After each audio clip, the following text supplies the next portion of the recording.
चलिए students, solid state chapter का तीसरा लेक्चर स्टार्ट करते हैं। इससे पहले सबसे पहले लेक्चर में हमने क्रिस्टलीय और अक्रिस्टलीय ठोसों के बारे में पढ़ा था। उसके बाद में अवयवी कणों के मध्य आकर्षण बलों के आधार पर ठोसों का वर्गीकरण किया था। इनमें पहले दो ठोस पढ़ लिए थे हमने। पहला था आपका आणविक ठोस और दूसरा पढ़ा था हमने आयनिक ठोस। इसके बाद में अवयवी कणों के मध्य आकर्षण बलों के आधार पर तीसरा प्रकार हम लोग पढ़ने जा रहे हैं ठोसों का, धात्विक ठोस। तो हम क्या कर रहे हैं, ठोसों का इस प्रकार से स्टडी कर रहे हैं। सबसे पहले हम पढ़ते हैं कि इस प्रकार के ठोसों में अवयवी कण क्या होते हैं। तो यहाँ पर मुख्य रूप से अवयवी कण होते हैं धातु परमाणु। धातु परमाणु और ये धातु परमाणु धात्विक क्रिस्टल में इनमें इलेक्ट्रॉन त्यागने की टेंडेंसी पाई जाती है। तो इलेक्ट्रॉन त्याग कर ये बनाते हैं धातु धनायन और मुक्त इलेक्ट्रॉन। तो इनमें हम कह सकते हैं कि ऐसे ठोस जिनमें अवयवी कण धातु परमाणु, या फिर हम ऐसे भी कह सकते हैं जिनमें अवयवी कण धातु धनायन होते हैं, धात्विक ठोस कहलाते हैं। अब हम बात करते हैं इन ठोसों में अवयवी कणों के मध्य कौन से आकर्षण बल पाए जाते हैं। आकर्षण बल, तो इनमें आकर्षण बल पाए जाते हैं प्रबल धात्विक बंध। एक्चुअली होता क्या है कि धातु परमाणु अपनी संयोजकता के अनुसार इलेक्ट्रॉन त्यागता है। मान के चलिए ये धातु परमाणु n इलेक्ट्रॉन त्यागता है, तो इस धातु परमाणु पर उतना ही धनावेश उत्पन्न हो जाता है Mn+। अब यहाँ पर देखिए, इसको कहते हैं हम धातु धनायन या कर्नेल, कार्नेल भी बोलते हैं बहुत सारे। धातु धनायन या कार्नेल मतलब कहने का ये हुआ कि किसी परमाणु में संयोजी कोष को छोड़कर, संयोजी कोष के अलावा आंतरिक कोष और उसका नाभिक, उसको सम्मिलित रूप से कहा जाता है कर्नेल, कार्नेल। और ये हो गए आपके मुक्त इलेक्ट्रॉन।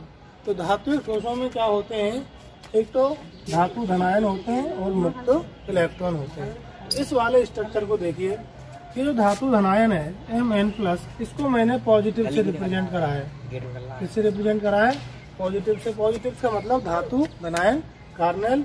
और ये जो मुक्त इलेक्ट्रॉन यहाँ पर है, तो धातु धनायनों में क्या होती है, एक से अधिक इलेक्ट्रॉन त्यागने की टेंडेंसी धातु परमाणुओं में पाई जाती है। तो ये क्या करते हैं, इलेक्ट्रॉन मुक्त करते हैं। इस धात्विक क्रिस्टल के अंदर बहुत अधिक मात्रा में इलेक्ट्रॉन, मुक्त इलेक्ट्रॉन उपस्थित होते हैं। अब इन मुक्त इलेक्ट्रॉनों और धात्विक, ये जो धातु धनायन है, इनमें धातु धनायन और इन मुक्त इलेक्ट्रॉनों के कारण इस क्रिस्टल के अंदर प्रबल धात्विक बंध उपस्थित होते हैं। दोबारा समझिए, धात्विक क्रिस्टल में क्या होता है, एक तो कार्नेल होता है, एक होते हैं मुक्त इलेक्ट्रॉन। बहुत ज्यादा इलेक्ट्रॉन का क्लाउड होता है, इलेक्ट्रॉन का समुद्र हम मान सकते हैं। तो धातु धनायन और मुक्त इलेक्ट्रॉनों के कारण इनमें क्रिस्टलों में प्रबल धात्विक बंध जनरेट होता है, प्रबल धात्विक बंध उत्पन्न होता है। अच्छा, इसको हम और कैसे रिप्रेजेंट कर सकते हैं। जो कार्नेल है, धातु धनायन है, उसको मैंने जो बड़ा डॉट इसमें दिख रहा है, ये वाला, इनसे रिप्रेजेंट करा है। ये वाला जो लार्ज डॉट है, इससे मैंने धातु धनायन को रिप्रेजेंट करा। और इस क्रिस्टल में जो मुक्त इलेक्ट्रॉन है बहुत सारे, उन मुक्त इलेक्ट्रॉनों को मैंने डॉट डॉट डॉट से इस प्रकार से रिप्रेजेंट कर दिया है। ठीक, तो धात्विक ठोसों में क्या होता है, अवयवी कण धातु परमाणु होते हैं, धातु धनायन, जिनसे धातु धनायन और मुक्त इलेक्ट्रॉन बने, और इनके बीच में प्रबल धात्विक बंध पाया जाता है। क्लियर। अब हम बात कर लेते हैं इनके गुणों की, इनके प्रॉपर्टीज की। पहली प्रॉपर्टी इनकी अवस्था की बात करते हैं। तो ये ठोस अवस्था में पाए जाते हैं रूम टेम्परेचर पर। यहाँ पर एक अपवाद होता है धातुओं का, मरकरी, पारा। पारा एकमात्र ऐसा धातु है जो रूम टेम्परेचर पर द्रव अवस्था में पाया जाता है। बाकी के सभी ठोस जो धातु हैं वो ठोस अवस्था में पाए जाते हैं। दूसरे गुण की हम बात करते हैं, विद्युत चालकता की। विद्युत चालकता की तो इन धात्विक ठोसों में अत्यधिक मात्रा में मुक्त इलेक्ट्रॉन की उपस्थिति के कारण ये विद्युत के अच्छे चालक होते हैं। They are good conductor of electricity. क्या हो गए वे? चालक। क्या होते हैं? विद्युत के चालक होते हैं। किसके कारण? मुक्त इलेक्ट्रॉन की उपस्थिति के कारण। सभी स्थितियों में, चाहे टेम्परेचर कम कर दो, ज़्यादा कर दो, किसी भी स्थिति में इनमें मुक्त इलेक्ट्रॉन पाए जाते हैं, जिसके कारण ये विद्युत के अच्छे चालक होते हैं। ऊष्मा के भी ये अच्छे चालक होते हैं। ठीक है। उसके बाद में इनकी क्या प्रॉपर्टी है? धात्विक ठोसों में पाई जाती है धात्विक चमक। धात्विक चमक, और ये आघात वर्धनीय होते हैं। आघात वर्धनीय। आघात वर्धनीय का मतलब होता है कि इनको जब पीटा जाता है, धातुओं को जब पीटा जाता है तो इनकी पतली चादर बन जाती है। पीटने पर इनकी पतली चादर बनाई जा सकती है। धात्विक ठोसों के इस गुण को कहते हैं आघात वर्धनीयता। मैलिएबल प्रॉपर्टी होती है। इसके बाद हम बात करते हैं नेक्स्ट प्रॉपर्टी की। इनमें पाई जाती है तन्यता। तन्यता का मतलब ये होता है धात्विक ठोसों के, इनको जब खींचा जाए तो इनके तार बनाए जा सकते हैं। इनको खींचने पर इनसे तार बनाए जा सकते हैं।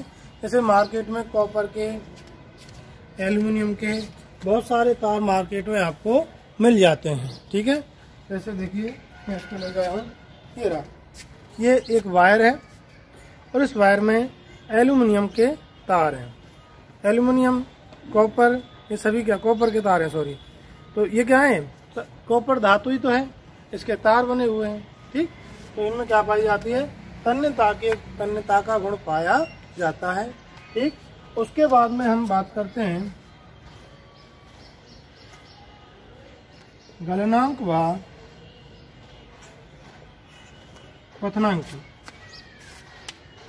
धात्विक ठोसों में प्रबल धात्विक बंधों की उपस्थिति के कारण इनके गलनांक व क्वथनांक उच्च होते हैं।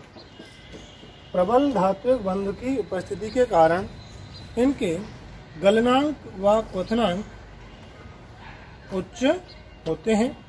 ये हो गए आपके धात्विक ठोस। कौन से? धात्विक ठोस। इसके बाद हम बात करते हैं चौथा प्रकार। स्क्रीनशॉट ले लीजिए। चौथा प्रकार आता है आपका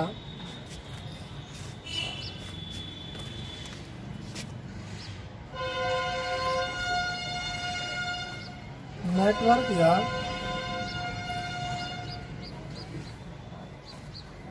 सहसंयोजक ठोस।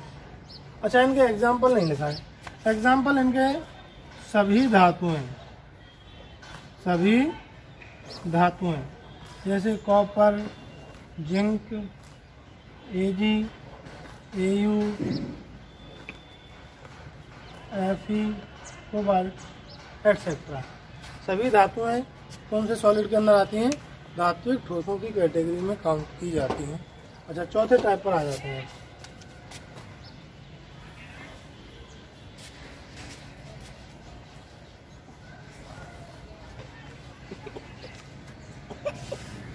नेटवर्क या सहसंयोजक ठोस। चलिए, नेटवर्क या सहसंयोजक ठोस में पहला पॉइंट आता है अभी कण, और दूसरा आता है आकर्षण बल। ठीक है। अभी कणों की यदि बात करते हैं तो नेटवर्क या सहसंयोजक ठोसों में मोस्टली अवयवी कण होते हैं अधातु परमाणु। अधातु परमाणु, और ये अधातु परमाणु एक दूसरे से प्रबल सहसंयोजक बंधों द्वारा जुड़े होते हैं।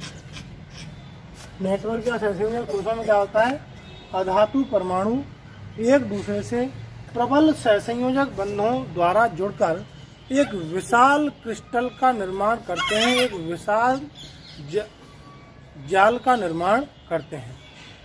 अब इनको नेटवर्क या सहसंयोजक क्यों कहते हैं, देखो यहाँ पर समझिए, नेटवर्क का मतलब होता है जाल।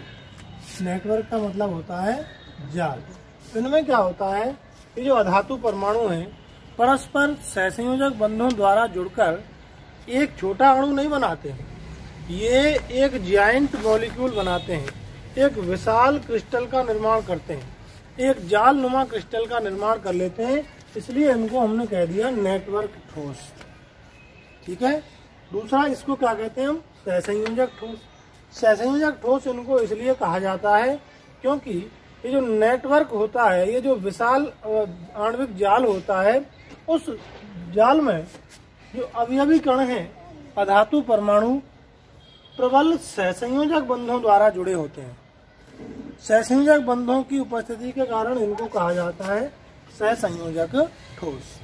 ठीक है। अब इनकी कुछ प्रॉपर्टीज के बारे में बात कर लेते हैं, गुणों के बारे में बात कर लेते हैं। तो पहले हम बात करते हैं भौतिक अवस्था के बारे में। तो नेटवर्क या सहसंयोजक ठोस कठोर ठोस होते हैं, अत्यधिक कठोर ठोस होते हैं।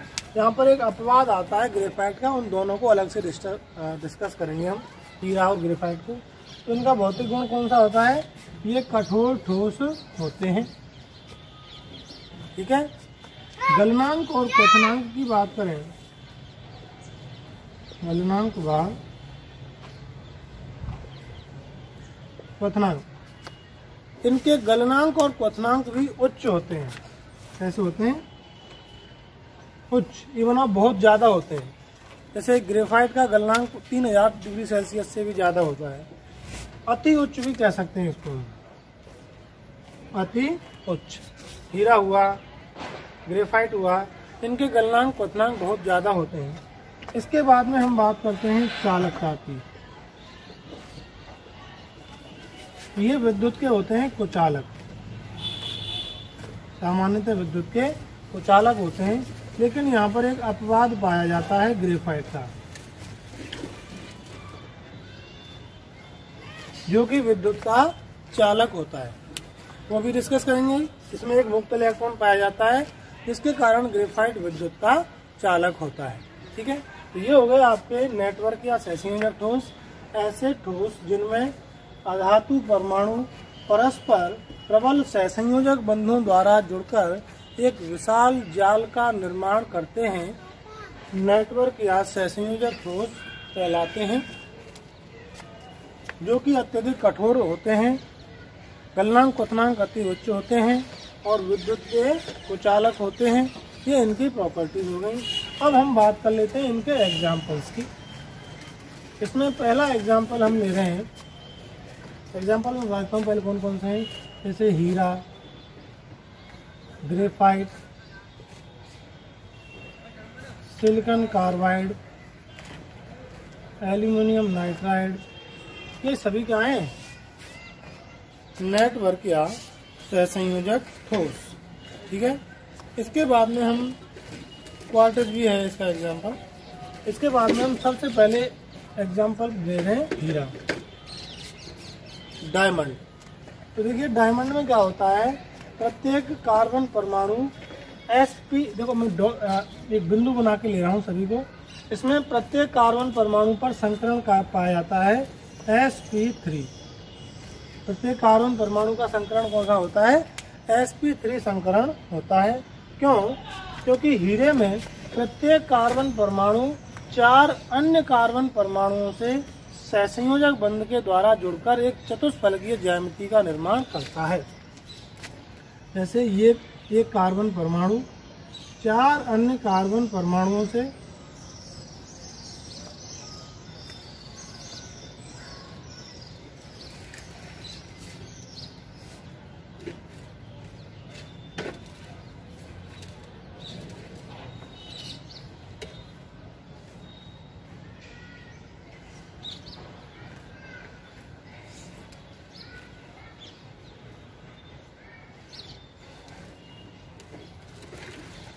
ये वाला कार्बन परमाणु 1 2 3 4 अन्य कार्बन परमाणुओं से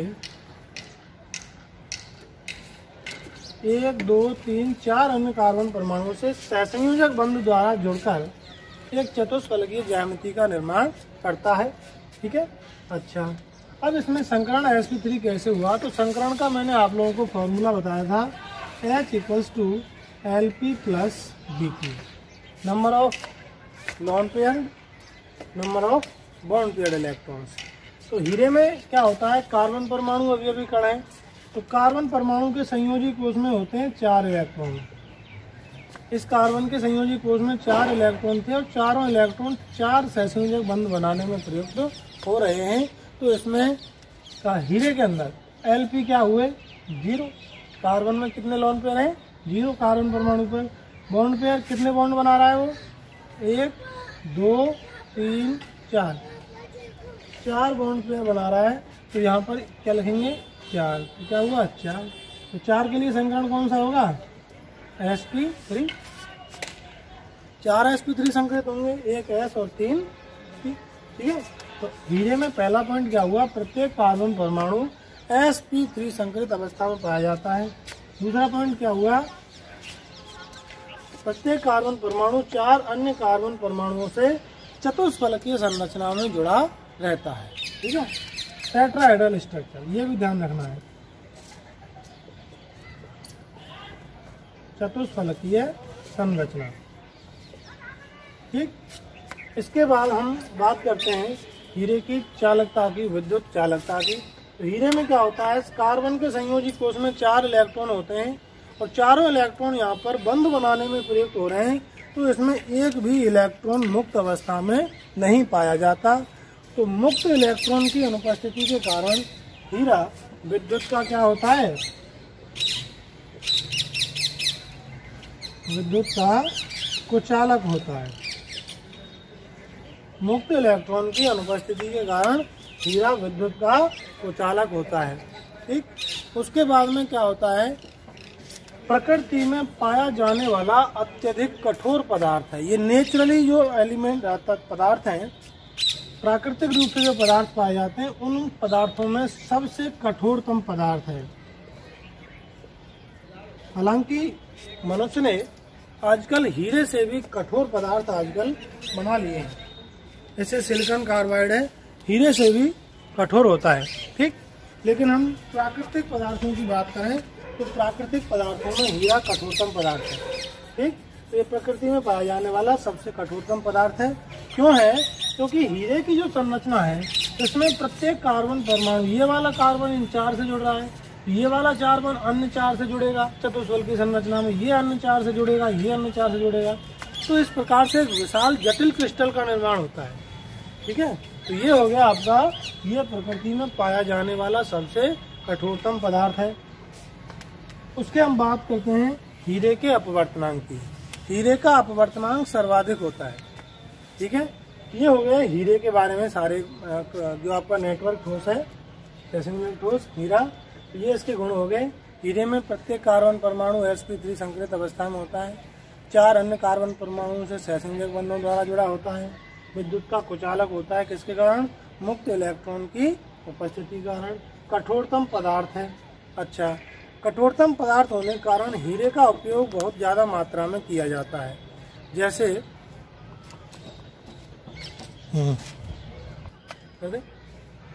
अच्छा, ये एक कठोरतम पदार्थ होने के कारण इसका उपयोग मुख्य रूप से किया जाता है खदानों में।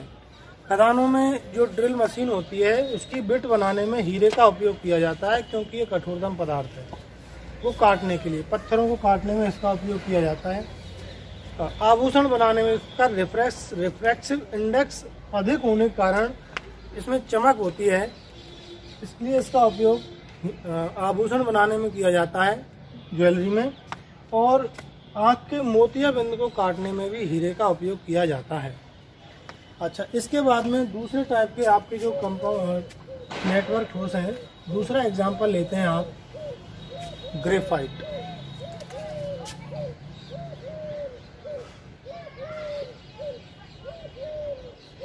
ग्रेफाइट की संरचना में क्या होता है, प्रत्येक कार्बन परमाणु 3 अन्य कार्बन परमाणुओं से 3 सहसंयोजक बंधों द्वारा जुड़कर षटकोणीय संरचना युक्त परतों का निर्माण करते हैं।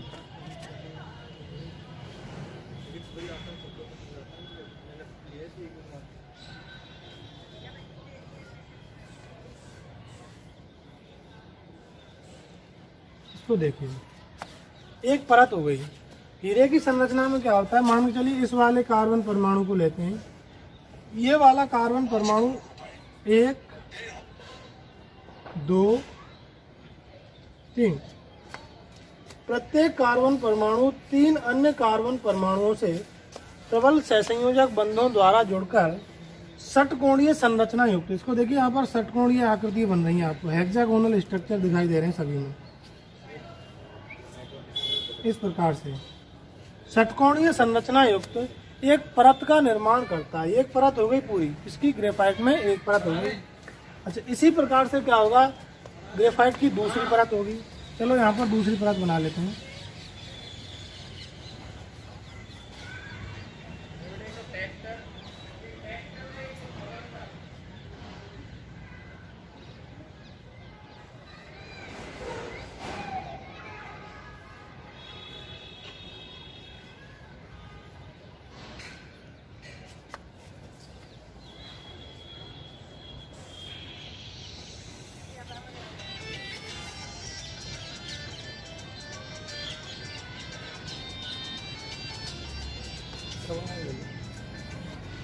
इसी प्रकार से एक परत तो ये हो गई और दूसरी परत आपकी ये हो गई। तो हीरे की संरचना में प्रत्येक कार्बन परमाणु 3 अन्य कार्बन परमाणुओं से 3 सहसंयोजक बंध बना रहा है और षटकोणीय संरचना बन रही है और एक परत का निर्माण कर रहा है। ठीक है, और इसमें क्या हो रहा है, एक परत दूसरी परत से दुर्बल वांडरवाल बलों के द्वारा जुड़ी हुई रहती है। इस प्रकार से ये परतें एक दूसरे से जुड़ी हुई है। प्रत्येक कोने को हम इस प्रकार से इससे जोड़ देंगे। ये वाला है वो इससे जुड़ जाएगा, ऐसे ऐसे। ये वाला है वो इससे जोड़ देंगे, ये वाला इससे जुड़ जाएगा, ऐसे। इस प्रकार से ये क्या होते हैं, दुर्बल वांडरवाल बलों के द्वारा एक दूसरे से जुड़े हुए रहते हैं, ऐसे।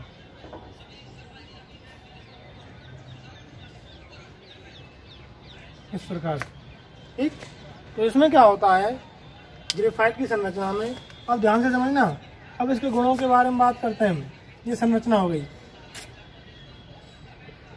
पहला बात यह है कि ग्रेफाइट में प्रत्येक कार्बन परमाणु sp2 संकरित अवस्था में पाया जाता है। यहाँ पर बच्चा कंफ्यूज होता है कि ग्रेफाइट में sp3 संकरण क्यों नहीं है। प्रत्येक कार्बन परमाणु sp2 संकरित अवस्था में होता है। क्यों होता है उसको समझिए।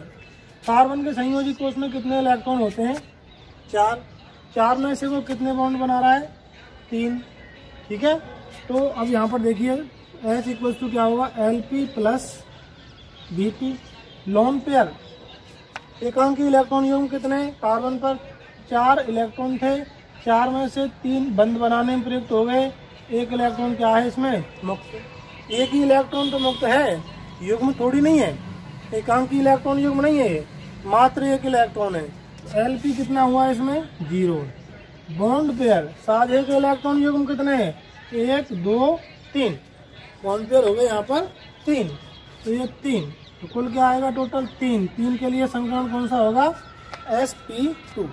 ठीक, तो इसमें ग्रेफाइट में प्रत्येक कार्बन परमाणु sp2 संकरित अवस्था में पाया जाता है। दूसरा पॉइंट बनता है इसकी चालकता का। ऊपर करो आप काम से चालकता का। ग्रेफाइट में एक मुक्त इलेक्ट्रॉन की उपस्थिति के कारण 4 इलेक्ट्रॉन है, 4 में से 3 बंध बनाने में प्रयुक्त हो गए, 1 इलेक्ट्रॉन मुक्त है। और इस मुक्त इलेक्ट्रॉन की उपस्थिति के कारण ये क्या होता है, विद्युत का चालक। ये क्या होता है, विद्युत का अच्छा चालक होता है। जो पेंसिल होती है आपकी, रूल बोलते हैं इसको, ये ग्रेफाइट ही होता है। ठीक है, तो कई बार गलती से भी इलेक्ट्रिसिटी उससे कनेक्ट मत कर देना, क्योंकि इसमें विद्युत धारा प्रवाहित होती है। ठीक है, अच्छा, उसके बाद में हम बात करते हैं ग्रेफाइट की जो संरचना होती है वो कैसी होती है, षटकोणीय परतदार संरचना होती है। षटकोणीय आकृति ये हो रही है, इसमें प्रत्येक हेक्सागोनल बन रहा है, एक परत बन रही है, इसी प्रकार से ये परत बन रही है। और क्या होता है, एक परत दूसरी परत से कौन से दुर्बल वांडरवाल बलों के द्वारा जुड़ी हुई रहती है। परत किससे, कौन से बलों से जुड़ी होती है, दुर्बल वांडरवाल बलों के द्वारा जुड़ी होती है। नेक्स्ट पॉइंट इसमें बनता है कि ग्रेफाइट मुलायम प्रकृति का होता है। ऐसा होता है मुलायम। मुलायम इसलिए होता है क्योंकि ग्रेफाइट को टच करके देखना बड़ा ही सॉफ्टी होता है। ठीक है, क्यों, एक परत ये हो गई, दूसरी परत ये हो गई। जैसे ही पेंसिल को हम कागज पर या किसी पृष्ठ पर ऐसे रगड़ते हैं तो क्या होता है, एक परत दूसरी परत से ऐसे फिसल जाती है। फिसलने के कारण ये बड़ा ही चिकना और मुलायम प्रकृति का होता है। ठीक, ये हो गई ग्रेफाइट का मुलायम गुण का रीजन। नेक्स्ट हम बात करते हैं, इसी रीजन के कारण ग्रेफाइट का उपयोग किया जाता है स्नेहक के रूप में। इसके रूप में करते हैं हम, लुब्रिकेंट के रूप में करते हैं। बहुत इंपॉर्टेंट पॉइंट है। नॉर्मली क्या होता है, व्हीकल्स के अंदर जो ऑयल हम लोग डालते हैं तो हाई टेम्परेचर पर ये ऑयल जल जाता है। हाई टेम्परेचर पर ऑयल जल जाता है और इसका जो लुब्रिकेंट नेचर होता है, स्नेहक का गुण, वो क्या हो जाता है, समाप्त हो जाता है जलने के कारण हाई टेम्परेचर पर। लेकिन ऐसी मशीनें जिसमें हम जल्दी सर्विस नहीं कर सकते, वहाँ पर लुब्रिकेंट को नहीं बदल सकते, in that situation graphite use करा जाता है लुब्रिकेंट के रूप में। 2 रीजन है इसके पीछे।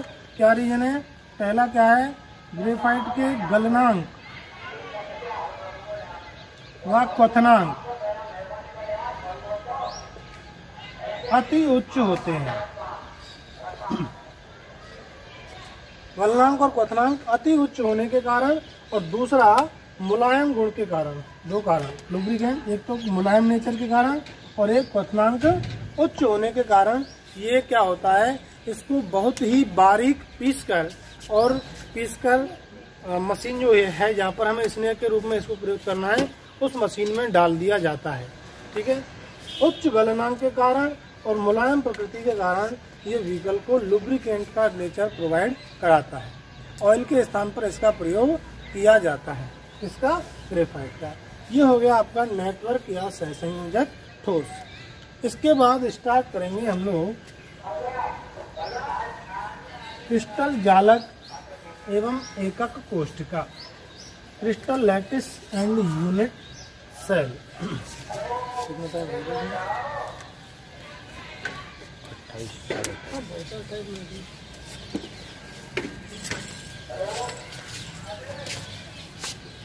तुम्हें तो कह रहा हूँ आराम करो, चैनल को सब्सक्राइब कर लेना। क्या कहूँ सर, चैनल सब्सक्राइब कर वीडियो के नोटिफिकेशन आपको आते रहें, इसके लिए चैनल को सब्सक्राइब कर लें, बेल आइकन दबा दें, और ज़्यादा से ज़्यादा आपके मिलने वालों को, जिनको वास्तव में ही वीडियो की ज़रूरत है। लॉकडाउन, आपको पता ही है, लॉकडाउन चल रहा है, स्कूल नहीं खुल पा रहे हैं, इसके कारण बच्चों की पढ़ाई डिस्टर्ब हो रही है। तो जिनको वास्तव में वीडियो की ज़रूरत है, केमिस्ट्री पढ़नी है, अपने मिलने वाले आपके कांटेक्ट में जो भी हो, वीडियो को लाइक करें, शेयर करें, सब्सक्राइब करें, और साथ ही साथ बेल आइकन भी दबा दें। हाँ